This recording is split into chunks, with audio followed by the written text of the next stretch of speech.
Hello guys, welcome to lights off learning. Corona महामारी के समय कई लोग हमारे कोरोना वॉरियर्स या कोरोना फाइटर्स के साथ जो अभद्रता कर रहे हैं उनके खिलाफ सरकारों द्वारा उन लोगों पर रासुका लगाई गई, जिससे यह जानना अति महत्वपूर्ण हो जाता है कि रासुका क्या है। So guys, let's start.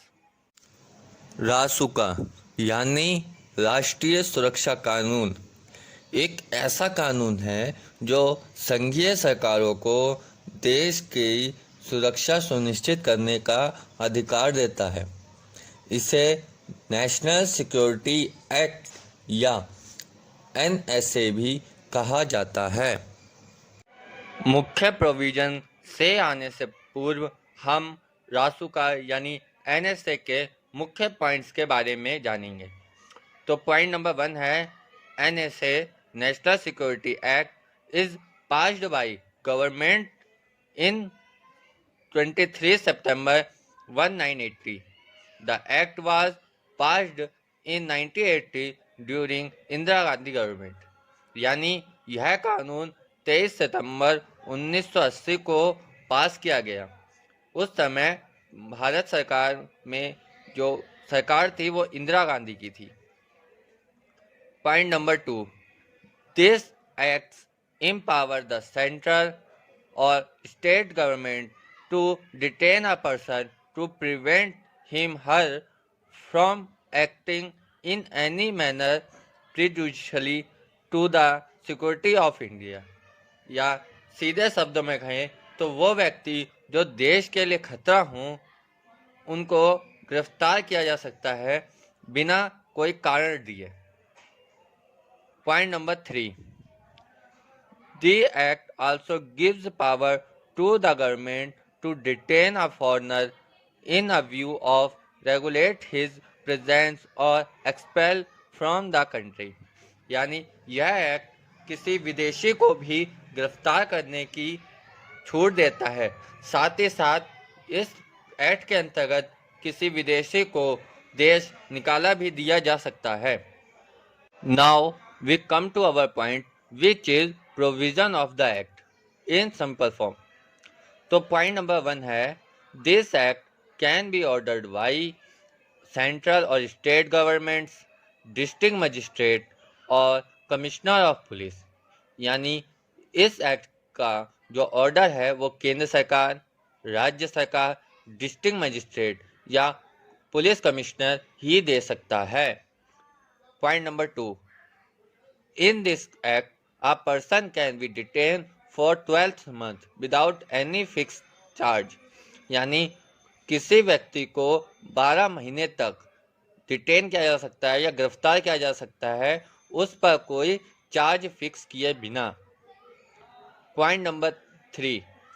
In this act, a person can be put in custody for 10 days. यानी मिनिमम इस एक्ट के अंतर्गत 10 दिन की कस्टडी एक पर्सन को मिल सकती है, जबकि उस पर कोई चार्ज फिक्स नहीं होगा।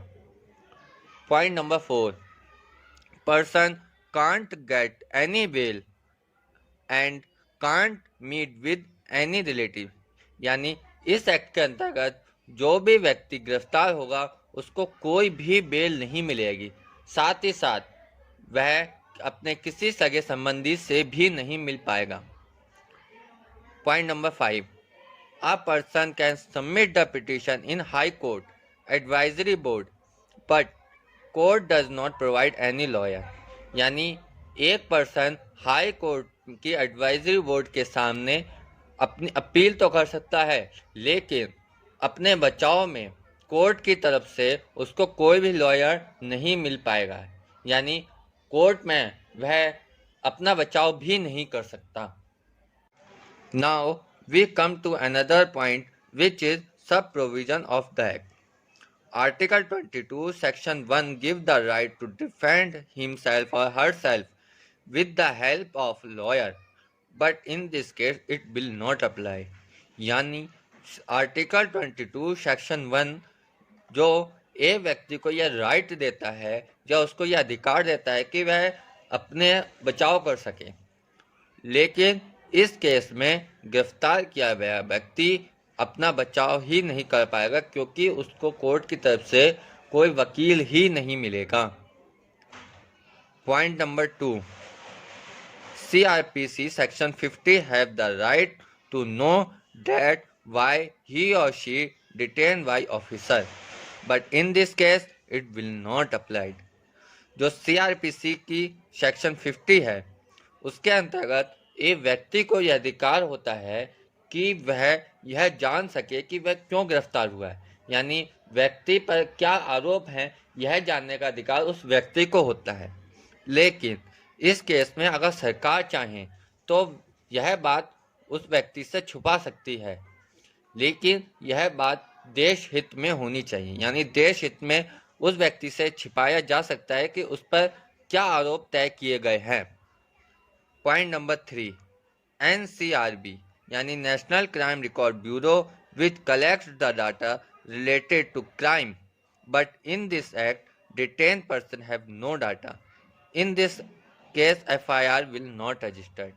यानी नेशनल क्राइम रिकॉर्ड ब्यूरो जो पूरे देश से क्राइम से रिलेटेड, क्राइम से संबंधित जो डाटा है वो कलेक्ट करता है, लेकिन उसके पास भी इस डिटेन किए गए व्यक्ति का, इस गिरफ्तार किए गए व्यक्ति का कोई डाटा नहीं होता है, क्योंकि इस केस में कोई FIR ही रजिस्टर नहीं होगी। यानी NCRB के पास भी उस व्यक्ति से रिलेटेड कोई डाटा उपलब्ध नहीं होगा।